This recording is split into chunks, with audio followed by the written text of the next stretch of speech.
എല്ലാവർക്കും സ്നേഹവന്ദനം. ഇന്നലെ ഇന്ത്യയിൽ ഞെട്ടിക്കുന്ന അനേക ജീവിതങ്ങൾ അനാഥത്വത്തിലേക്ക് കടത്തിവിട്ട സംഭവമുണ്ടായി. ഇന്ത്യക്കാരെന്ന് അഭിമാനിക്കുന്ന എല്ലാവർക്കും അത് വേദനയാണ്, ദുഃഖം തന്നെയാണ്. ഞാനൊരു കാര്യം പറയട്ടെ. ഈ അഭിമാനത്തോട് ഇവർ പറയുന്ന സംഭവമുണ്ട്. ഇന്നലെ വാർത്ത വായിച്ചപ്പോൾ എനിക്കത് അല്പ രോഷം കണ്ടു. അടുത്ത് പറയാനാണ് വിഷയം ഇതാണ്. പിന്നെ ഉത്തരവാദിത്വം ഞങ്ങൾ ഏറ്റെടുത്തു. എന്ത് ആഭാസപരമായൊരു സംഭവം നോക്കി. എവിടെ തീവ്രവാദ പ്രവർത്തനം നടത്തിയാലും, എവിടെ ആരെയും കൊന്നാലും അടുത്ത് ധൈര്യത്തോടെ പറയുകയാണ്, ഞങ്ങൾ അതിൻ്റെ ഉത്തരവാദിത്വം ഏറ്റെടുത്തു. ഉത്തരവാദിത്വം ഏറ്റെടുത്തു എന്ന് പറയും. അടുത്ത ന്യൂസ് പറയാറുണ്ട്, ഇതിൻ്റെ ഉത്തരവാദിത്വം ഇവർ ഏറ്റെടുത്തിരിക്കുന്നു. ഇവർ ഉത്തരവാദിത്വം ഏറ്റെടുക്കാനാണോ കാത്തിരിക്കുന്നത്? അനേക ജീവിതങ്ങളെ അനാഥത്വത്തിൽ തള്ളിയിട്ടിട്ട് ഒരു കുടുംബം വിവാഹം കഴിഞ്ഞിട്ട് 6 ദിവസമായിട്ടുള്ളൂ. സന്തോഷത്തിൻ്റെ അനുഭവങ്ങളിലേക്ക് കാൽ വെച്ച് തുടങ്ങിയ കുടുംബത്തെ തല്ലിത്തകർത്തിട്ട് നിനക്ക് എന്ത് കിട്ടിയിടോ? നിന്നെയൊക്കെ പറഞ്ഞയച്ച മുസ്ലിം തീവ്രവാദി സംഘടനകൾക്ക് എന്ത് കിട്ടി? ഒരു ലാഭവുമില്ല. പിന്നെ അധികാരത്തോടെ 4 പേര് വന്ന് സന്തോഷത്തിൻ്റെ ആർപ്പിൽ ഉല്ലസിച്ചിരിക്കുന്ന വ്യക്തികളെ പിടിച്ചു നിർത്തി മതം നോക്കി പോലും. എടോ, മനുഷ്യന് മതം നോക്കി വേർതിരിക്കുന്ന കാപ്പട്ടിയുള്ള മതമുണ്ടെങ്കിൽ ലോകത്ത് ഇസ്ലാം മതം മാത്രമേ ഉള്ളൂ. എന്നിട്ട് ഹിന്ദുവാണോ എന്ന് ചോദിച്ചു, എന്നിട്ട് വെടിവെച്ചു കൊന്നു. പിന്നെ ഹിന്ദുവാണോ മുസൽമാനോ എന്നറിയാൻ വേണ്ടിയിട്ട് ചൊല്ലാൻ പറഞ്ഞു പോലും. പിന്നെ പരസ്യമായി അവിടെ മുട്ടുകുത്തി പ്രാർത്ഥിക്കാൻ പറഞ്ഞു പോലും.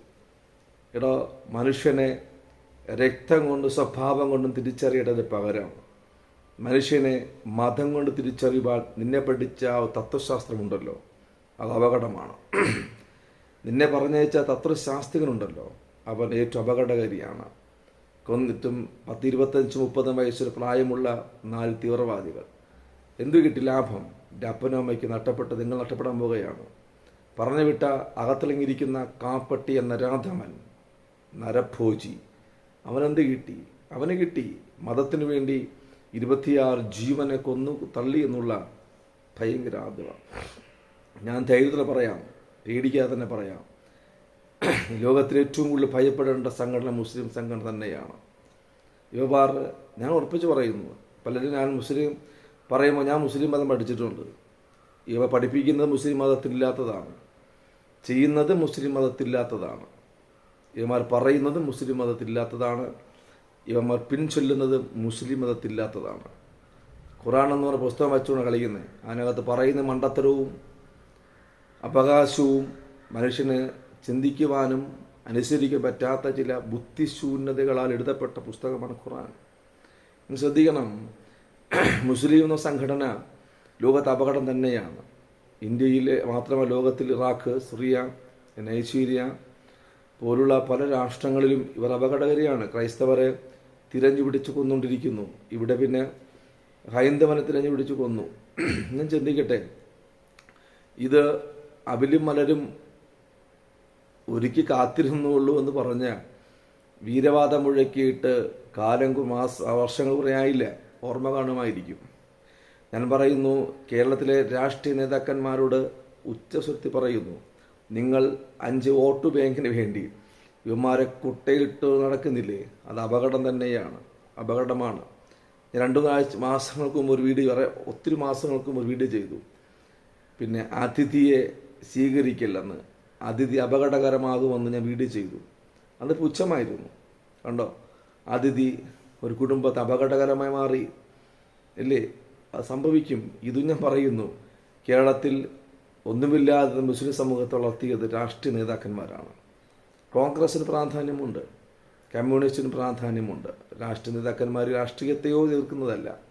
ഞാനൊരു രാഷ്ട്രീയ തത്വസംഹിതത്തിൽ ഞാൻ വിശ്വസിക്കുന്നു. പക്ഷേ ഞാൻ പറയുന്നു, നിങ്ങൾ രാഷ്ട്രീയ വോട്ട് ബാങ്കിൽ, രാഷ്ട്രീയ വോട്ട് പെട്ടിക്കകത്ത് വോട്ടിൻ്റെ എണ്ണം കൂട്ടുവാൻ നിങ്ങൾ മുസ്ലിങ്ങളെ കൂട്ടുപിടിക്കുന്നു. അവർ ചെയ്യുന്ന ഭീകരവാദത്തെ, അവർ ചെയ്യുന്ന അതിക്രമത്തെ, അവർ ചെയ്യുന്ന വിവരമില്ലായ്മയെ ഞങ്ങൾ അനുകൂലിക്കുന്നു, തള്ളി പറയുന്നില്ല. ഇവിടുത്തെ അടിയും വെച്ച ഉസ്താദുമാരുണ്ട്. ഇവന്മാരൊന്ന് കാപ്പട്യമുള്ള നിറഞ്ഞവന്മാരാണ്, വിഷവിത്തുകളാണ്. ഇവന്മാർ പറയുന്നതൊന്നുമല്ല ചെയ്യുന്നത്. ഇവിടെ ഹൃദയത്തിനകത്ത് ഭയങ്കര മനുഷ്യന് അറപ്പും വെളുപ്പുമുളവാക്കുന്ന സംഭവങ്ങൾ. പുറമെ പ്രസംഗിക്കുന്നതൊന്നും അല്ല നമ്മുടെ ജീവിതം. ഇവിടെ മുസ്ലിം നേതാക്കന്മാർ ഭയങ്കര പാലുപോലെ വാത്തോർ വിടുന്നൊന്നും അല്ല പ്രശ്നം. എനിക്ക് മുസ്ലിം നന്നായി ഇടപഴകിയിട്ടുള്ളവരാണ് ഞാൻ.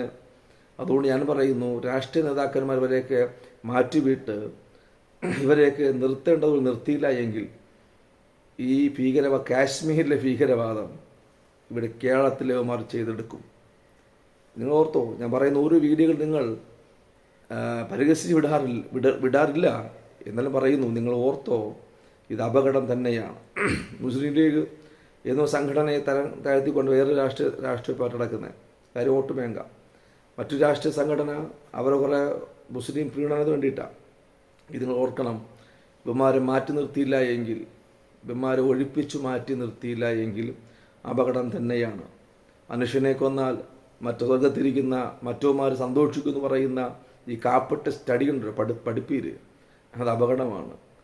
ഒരുവനെ എല്ലാവരുടെ രക്തം ചുവപ്പായിരിക്കുമ്പോൾ, എല്ലാവരും അവയവങ്ങൾ ഒന്നായിരിക്കുമ്പോൾ എല്ലാവരുടെ സ്വഭാവത്തിന് മാത്രമേ മാറ്റമുണ്ടാകുന്നുള്ളൂ. അവരുടെ പ്രാകൃത വ്യത്യാസമൊന്നും ഉണ്ടാകുന്നില്ല. എന്നിട്ട് മനുഷ്യനെ മതത്തിൻ്റെ പേര് പറഞ്ഞ് മതം ചോദിച്ചു കൊന്ന ഈ കാപ്പട്ടിയ സ്വഭാവമുണ്ടല്ലോ, അത് ഇവന്മാർ മാത്രമേ ചെയ്യുള്ളൂ. ഞാൻ ഹൈന്ദവനെതിരെ ഹൈന്ദവനെതിരെയല്ല, RSSൻ്റെ കാപ്പട്യങ്ങൾക്കെതിരെ ഞാൻ പറയാറുണ്ട്. അപകടം തന്നെയാണ്. ക്രൈസ്തവൻ അവർ അപകടമാണ്. എന്നാലും ഈ മതം ചോദിച്ചു മാറ്റി നിർത്തിയ, കൊന്നുതള്ളിയ ഈ നരാധന്മാരെ ഭയപ്പെടുക തന്നെ വേണം. ഇവർക്കെതിരെ നിങ്ങൾ ഒഴിവാക്കി തന്നെ ചെയ്യണം. പലരും പറയാറുണ്ട് മുസ്ലിം നല്ല സഹോദരം. ഒരു സഹോദരന്മാരും ഇല്ല, മരിച്ചിരിക്കുന്ന മാത്രമേ ഉള്ളൂ. ഉള്ളിനകത്ത് വിഷമാണ്. ഞങ്ങൾ നല്ല ഇടപെടുന്ന ആൾക്കാരാണ്, ഞങ്ങൾക്ക് നല്ല ബന്ധമുള്ളവരാണ്, നല്ല സഹോദരൻ പറയുന്നവരെ പോലും വിശ്വസിക്കാൻ പറ്റാത്ത കാലമാണ് വന്നിരിക്കുന്നത്. സന്തോഷിക്കാൻ കുടുംബത്തല്ലേ തകർത്തു എന്ന് തെളിഞ്ഞിരിക്കുന്ന ചുമ്മാ പഠിപ്പിക്കുന്ന മണ്ടത്തരമാണ്, പൈശാചികത്വമാണ്. ഉറപ്പിച്ചു ഇപ്പം സേവിക്കുന്ന ദൈവം എന്ന് പറയുന്ന അല്ലാഹു അത് പിശാചാണ്, ദൈവമൊന്നുമല്ല. അത് മണ്ടത്തരം പഠിപ്പിക്കുന്നവന്മാർ. മനുഷ്യനെ സ്നേഹിക്കാൻ പഠിപ്പിക്കാൻ പറയേണ്ട പകരം കൊല്ലാൻ പഠിപ്പിക്കുന്നതാണോ ദൈവം? ആണോ? അല്ല. മനുഷ്യനെ രക്തം ചിന്തുവാൻ പറയുന്നതാണോ ദൈവം? അതുകൊണ്ട് കൈയടിക്കുന്നതാണോ ദൈവം? അല്ല. അപ്പോൾ ഇത് തെറ്റാണ്. ഈ തത്വശാസ്ത്രത്തെ നിങ്ങൾ പിൻചൊല്ലരുത്, നിങ്ങൾ തള്ളിപ്പറയണം. ഈ മത തീവ്രവാദത്തെ നിങ്ങൾ അടിച്ചമർത്തണം. ഞാനും ഇവന്മാരെ കടയിൽ മാക്സിമം ആഹാരം കഴിക്കാറൊന്നുമില്ല. എനിക്ക് നല്ല അറിയാം. ഇവന്മാർ തുപ്പുന്ന ഞാൻ കണ്ടിട്ടുണ്ട്. ഇവന്മാർ നന്നായി പാക്കേജിൽ തുപ്പുന്നത്, ഫുഡിൽ തുപ്പുന്നത് ഞാൻ കണ്ടിട്ടുണ്ട്. ഞാൻ അത് മാക്സിമം ഇവന്മാരുടെ കടയിൽ കയറി കഴിക്കാൻ പോകാറില്ല. ഞാനൊരു സമൂഹത്തെ അടിച്ചധിക്ഷേപിക്കുകയോ അടിച്ചമർത്തപ്പെടുകയോ പരിഹസിക്കുകയെന്നല്ല. ഇവരുടെ സത്യത്തെ, കാപ്പട്യമാകുന്ന സത്യത്തെ പുറത്തു കൊണ്ടുവരാൻ ഞാൻ പറഞ്ഞതാണ്. ഇവർ ഒഴിവാക്കണമെന്ന് പറയുന്നില്ല, പക്ഷേ സ്വഭാവത്തെ ഒഴിവാക്കിയേ പറ്റുള്ളൂ.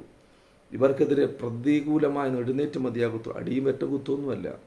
ഇവിടെ രാഷ്ട്രീയ നേതാക്കൾ ഇപ്പോൾ ഒഴിവാക്കി നിർത്തിയാൽ നിങ്ങളുടെ വീട്ടിൽ സ്വസ്ഥയോടെ കിടന്നുറങ്ങാൻ പറ്റും. ഇല്ലെങ്കിൽ നിങ്ങളുടെ വീട്ടിൽ ഇവന്മാർ ആയുധവുമായി വന്ന് നിങ്ങളുടെ കുടുംബത്തിനകത്ത് രക്തം ഇവന്മാർ ചിന്തിക്കും. ഇന്നലെ ഇന്ത്യയിൽ നഷ്ടപ്പെട്ടു പോയ ജീവിതങ്ങൾക്ക് എന്ത് പറയാനാ? ആ കുടുംബങ്ങളെ യേശു ആശ്വസിപ്പിക്കട്ടെ എന്ന് മാത്രം പറയാനുള്ളൂ.